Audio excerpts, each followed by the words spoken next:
life be like, joke lang. Soon, yung GTR ko naman yun nandyan. Tapos yun naman yung kakantahan ko.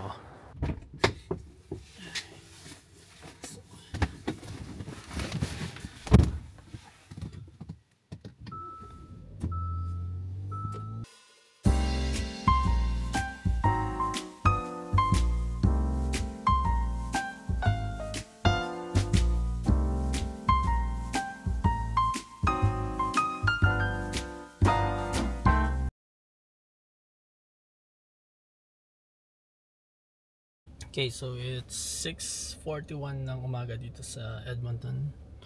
And so far wala pang snow, November na. So ininaan natin music para walang copyright na, pero harap ko muna sa akin. So currently ako papasok sa work. And yeah, sa mga tatanong, buti bigla ako nagkaroon ng work. And meron two reasons. Yung unang reason hindi ko muna sasabi, pero pangalawang reason is kailangan ko ng pera. Siyempre, na-realize ko na kapag meron kang investment, meron kang savings na hindi pa naman ganun kalaki or hindi pa siya ganun enough para mag full time, no? Mas maganda na meron kang side job. Okay, so kung meron kang side job, hindi ka mag-worry about sa pag nag-trade ka, pag nag-invest ka, hindi ka mag-worry sa mga risk mo. Kahit matalo ka, alam mo na meron naman darating sa'yo. Kumbaga na-eliminate yung takot. Kasi isa sa mga psychological factor kung ba't natatalo tayo is yung takot, no? So natatakot tayo na maubusan ng pera, mawala ng budget. And kapag meron kayong other source of income, bukod sa trading, bukod sa investing, then hindi kayo matatakot mag-take ng risk. Although meron naman tayong tinatawag na risk management, pero iba pa din kapag meron tayong other source of income na pwede nating i-upscale yung margin natin kapag nagtitrade tayo. Katulad ngayon, bago ako pumasok sa work, meron akong sinabi sa Discord na to. Di pa ako sanay dito sa camera. Wait. Ayan. Ethereum to. No? Sabi ko dito meron tayong this is 1 hour, I believe. Ayan. So meron tayong 1 hour consolidation dito na kung saan meron tayong volume dito. Makikita natin dito sa volume profile na meron tayong ayusin ko nga tong camera na to. A few moments later. Yan, so makikita nyo meron tayong volume dito sa taas na kung saan nag-consolidate yung price. It means fair value to. So maraming tao nag-order dito ng short orders. And ngayon, after yung bumagsak dito, naglagay ako dito ng fixed range. At kung saan na ngayon bumalik siya. Tapos ngayon, napansin nyo, muntikan pa tayo ma-sell out.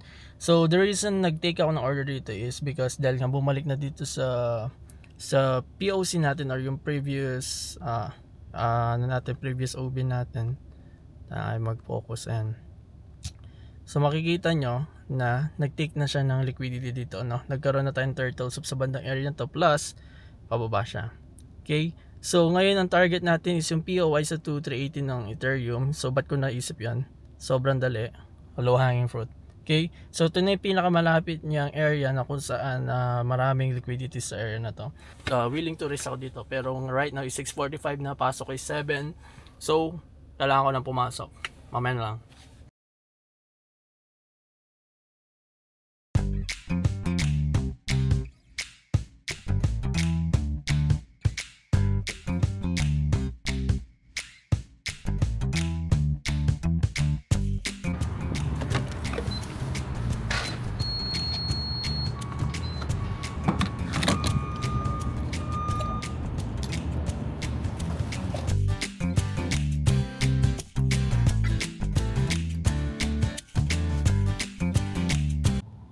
Grabe, hindi naman napuno.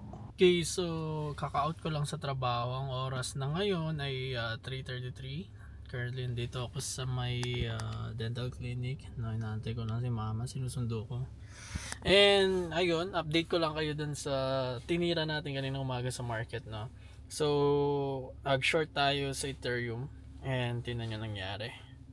Tingnan nyo ang nangyari. Ay, panis. Boom, panis.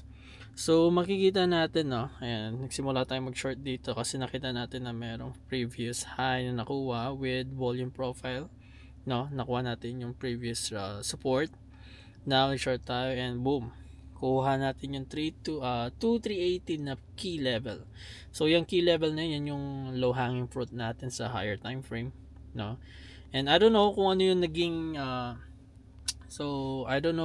naging dahilan kung ba't siya bumagsak, pero ayun nga, nakuha niya to. Siguro uncertainty kasi nga currently election ngayon ng US. Syempre papakita ko yung panalo ko, no? So ayun, nakakuha tayo ng $87. So dito sa channel natin, hindi lang ako about sa trading, no?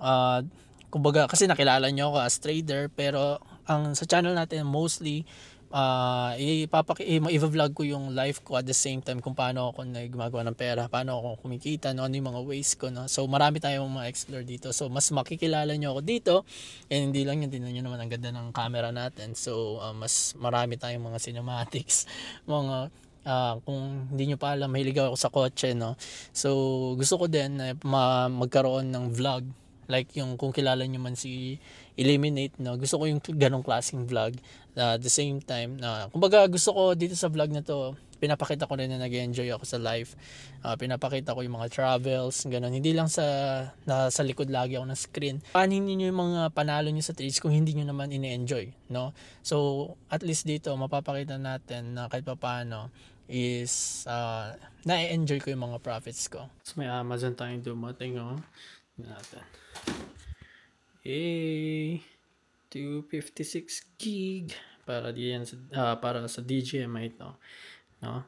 So ginamit ko yung Lexar kasi medyo mahal yung SanDisk. Although sabi naman nito sikat naman din to, no? Lexar. So 256 V30, and yun yung compatible sa dito sa camera natin. Tayo na 256, so makakapag-download ka na ng maraming